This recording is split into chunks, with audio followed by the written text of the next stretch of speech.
Hey everyone, welcome to Bumbling Through Dungeons. My name is Mark. Today we are talking about CR rating and encounters. So we've talked about encounters before, but that was more about creating interesting encounters and varied encounters and the different variables that you can tweak. This is more about balancing them, thus the CR rating portion of the title. So I know dungeon masters who don't use CR rating. I know others who will ostensibly use it, but really just sort of make things up on the fly. I know a lot of people who don't mind it. I know a lot who don't like it very much. I actually think it's a pretty cool system because I don't think it's perfect, but I think you can use it to your advantage once you figure out how it works for you. The first thing to mention is that there's no CR, there's no rating system that you can make for D&D that's going to be perfect. It's impossible.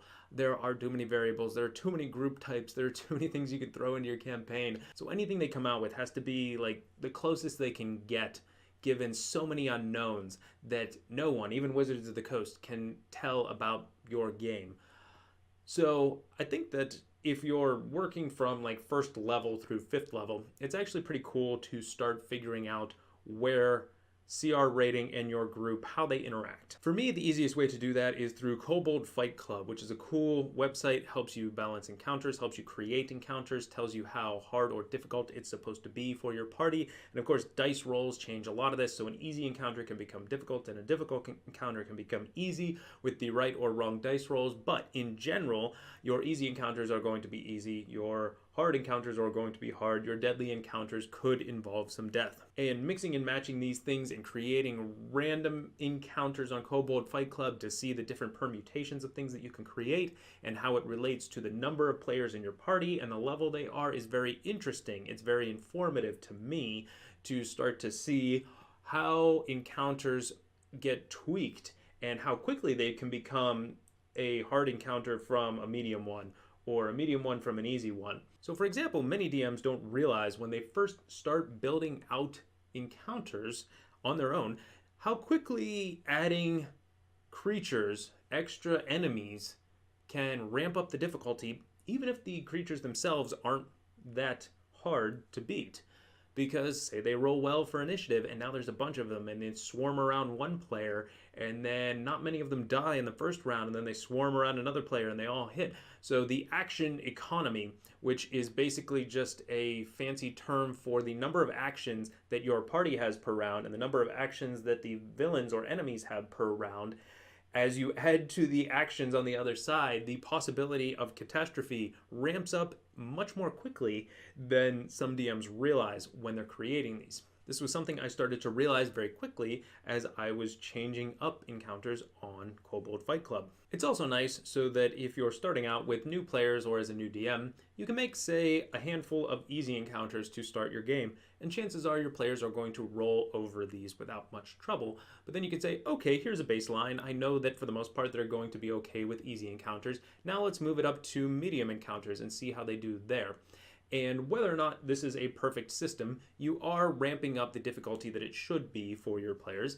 And so you can see, how do they handle mediums? Oh, this is suddenly much harder and it feels like they could die. All right, maybe I'll stay here. But for some groups, they might say, oh, this is still very easy. These don't feel very challenging for the players, so I'm going to bump it up to a difficult, much more difficult. So you start to ramp it up and you find your preferred level of difficulty for your group. If you're handing out magic items like candy and you have a very tactical, experienced group, a deadly encounter might be the same as a medium encounter in terms of relative difficulty for a brand new group of players. But until you sort of test this out, knowing what level the encounter is supposed to be, you don't know what's going to be right and wrong at your table. So we can start to see how the system is imperfect, but in context, it can be very powerful. So you can start to see how you want to build encounters and what difficulty level you want to set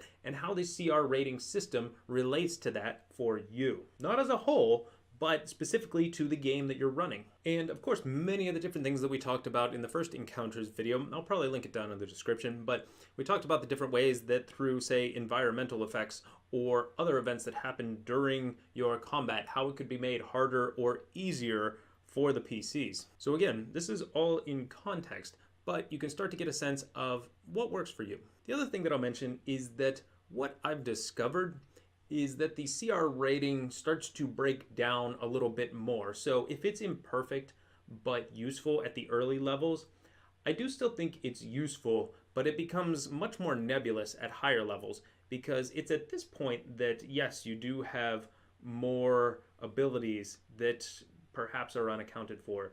You do have certain magic items. To a certain extent, the CR rating should incorporate that into its system, but I think that it starts to break down a little bit.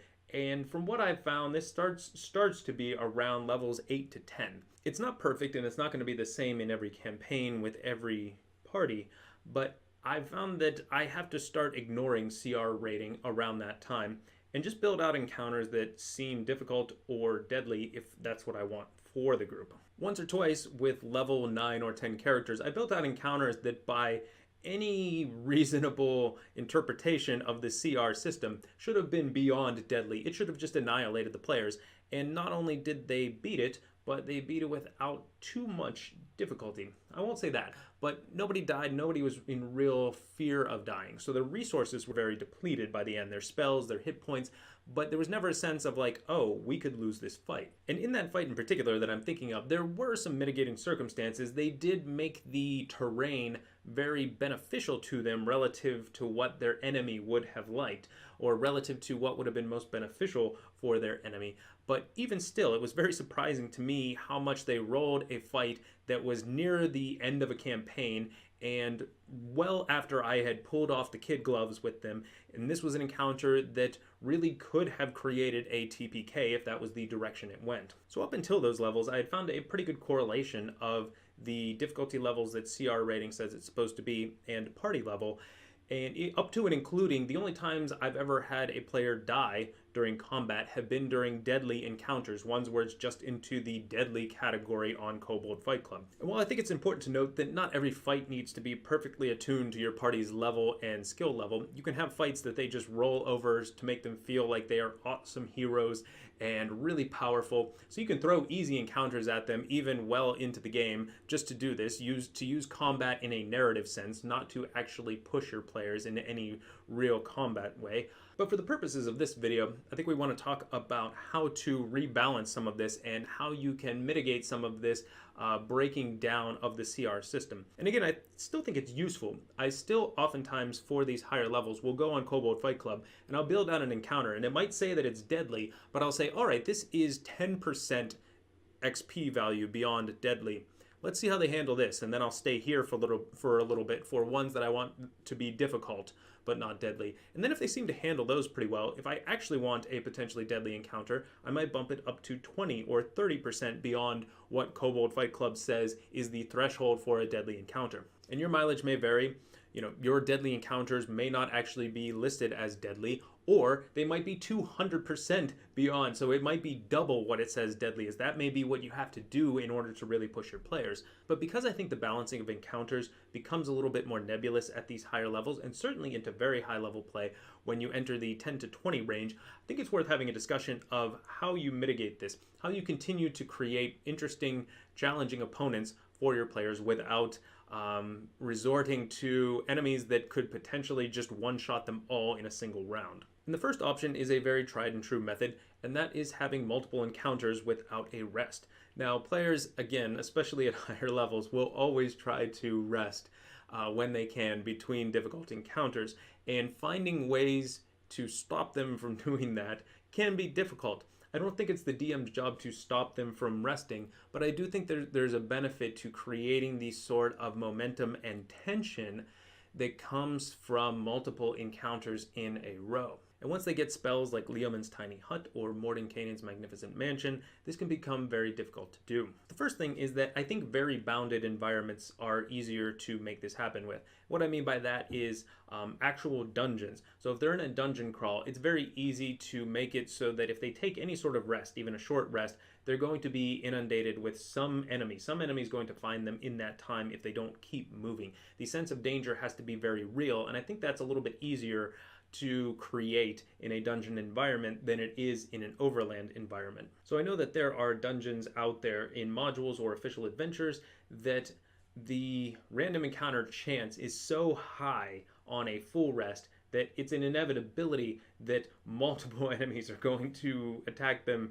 during their rest or be waiting for them when they come out of their Leomund's tiny hut or Mordenkainen's magnificent mansion. So that creates a sense of urgency to get what you need from this location and get out. It also creates a lot of cool tension around things like traps and things that block the player's way that they have to get around. So this adds an element of tension to the things that you can add to your dungeon. There are ways to do this in overland travel as well, or above ground, not in some, deep dark dungeon. And I think most of them probably involve some sort of timer. So it's not necessarily related to the players. They can always just take a rest and then continue along their way. But if what they're doing requires them to finish it in a very specific period of time, so if the city is under siege and they have to make their way through the city to a particular location, they're not going to be able to stay and take a short rest. The city is under siege. There are monsters entering the city, coming in, rushing the streets. So this is one example among many that you could come up with. But I think you get the sense that, if the players wanted to say, oh, let's just take an 8-hour rest and then see how things are when we're done, it's going to be awful and the city's going to be overrun unless they do something now. So I think every time that I've been able to run multiple encounters for a party in a more open environment without them resting between has included something like this, whether it's a monster incursion or some other timer-based thing where an event is going to happen that they don't want to happen, or they need to complete something in a certain time period, and it precludes the possibility of any type of rest. So from an encounter balancing perspective, the benefit of this is that you don't have to throw a monster that's such a high CR rating that it could potentially just one-shot your players with either an AoE effect or a single attack just to get them to feel the fear of God in an encounter. You can have multiple encounters and they can all be somewhat difficult, and by like that third one, when they're low on spells and hit points and some of their abilities have been burned up that they can't use again until they complete a long rest, that's when they're going to start feeling that same sort of tension that they felt in the early levels when you threw one difficulty encounter at them. I think the other big strategy that I've used and I've seen used in many different encounters in online play is waves of enemies. And we can use the same example that we used for the multiple encounters. So it's a very similar concept, but it takes place all within the same initiative order. So if there is a monster incursion and they're fighting off one monster so that it doesn't, steal a baby, I don't know. So while they're fighting off this monster, 2 rounds in, another group of monsters hears the commotion and they rush in and attack the players. So now they have additional complications. And this is good for 2 reasons. One, it feels less static than many encounters where it's just like, here's side A, here's side B, fight until someone dies. So it feels a little bit more organic to me, especially in situations like this where, say, there's a number of monsters running amok in a town. And the other nice thing is that you might not always know exactly what is going to be balanced for your players. You might say, okay, they still have this boss fight coming up at the end of this trek through the city, so I don't want them to be completely depleted. I don't want this to be a deadly encounter, but I do want them to feel that sense of urgency and a little bit of fear. So maybe this one monster trying to steal the baby isn't enough. Maybe a second wave of enemies will do it. And then maybe they beat off the second wave and they're still doing pretty good and they've used some of their spells but haven't really lost any hit points. And you say, oh crap, that didn't work. You can throw another wave at them. Now, I'm not saying just keep throwing waves at them like a mean-spirited DM, but if there is a particular point to the combat and it involves a certain taxation of resources, it involves evoking a certain feeling at the table, you can have a number of waves waiting in the wings and then either use them or not use them depending on what you feel is best. Again, it's not about punishing the players, it's not you versus them, but there are, even in very well-regarded adventures, prelude encounters to larger encounters that I think are there for no other reason than to soften up the party a little bit and to make them feel a little bit of that fear so that they know they're not going into this bigger encounter at 100%. So you can do that through either method. If you're worried about them taking a rest or figuring some other way around these machinations, you can just give them waves and they're never out of initiative order. Or you could do the multiple encounters thing, which I think feels cool too when it's executed well. And of course, I haven't mentioned the encounter balancing materials that Wizards of the Coast has come out with. I think it's important to read through those and learn them and understand their mentality behind encounter creation and how they believe the CR system works, but I don't think that it's the best tool for creating encounters then. So, like I said, most of what I do is just through Kobold Fight Club. I find it's much more intuitive and much quicker than writing them out myself and actually calculating everything out based on Wizard's formula. That's all built into Kobold Fight Club, so I'm essentially using the same formula, but it gets me there much more quickly. I've seen other videos that are fond of repeating that even DMs at Wizards don't use their own CR system, so why should we? And if you run a game where you just throw monsters at the party that you think are going to be appropriate for the setting or the encounter or the difficulty level or whatever, and you don't worry about the official CR rating, that's fine. I think that's a little bit more of an advanced skill. It's one that I'm just now starting to get into a little bit. I haven't felt completely comfortable doing that without at least knowing how it relates to the CR system, but there are plenty of DMs that do that, and that's cool. But it is one form of measurement, and I think it's the best form of measurement that we have. And frankly, I don't know that there is a better one that people could come up with because of all the variables that we talked about earlier. So I think it's worth learning and figuring out how it works for you. And then once you know it, if you say, okay, this isn't for me, I'm going to create my encounters a different way, at least you have that background knowledge. At least you understand where the formula comes from and how it is meant to be used before you discard it. So in my day job, I do a lot of writing, and when you're teaching writing, one of the things that a lot of my teachers throughout high school and college were very fond of saying is that you had to know the rules before you broke the rules. So once you actually understood the rules and could apply them correctly, then you could start to bend or even break many of the official rules of writing that you learn in your undergrad or even earlier in grade school. And I think something like that concept applies here as well. I think it's important to know the rules of encounter building before discarding them. So if you just decide to discard them, you have a good understanding of why it doesn't work for you and why you are discarding it and what you're moving toward instead. And this, of course, doesn't include encounters that I create for the sole purpose of something narrative, where I'm not caring at all about the CR rating, and say it's a party of level 2 adventurers and an ancient red dragon. CR rating doesn't play any part of this. The players should, or you should be able to impart to the players, that they stand absolutely no chance against this foe, and they have to figure out a way to negotiate with it or otherwise avoid it. There are many times and places for encounters like those, both easy and hard, that have nothing to do with the CR system or balancing encounters. But of course, that's a little bit beyond the scope of this video, but I wish you luck in any of the encounters that you create.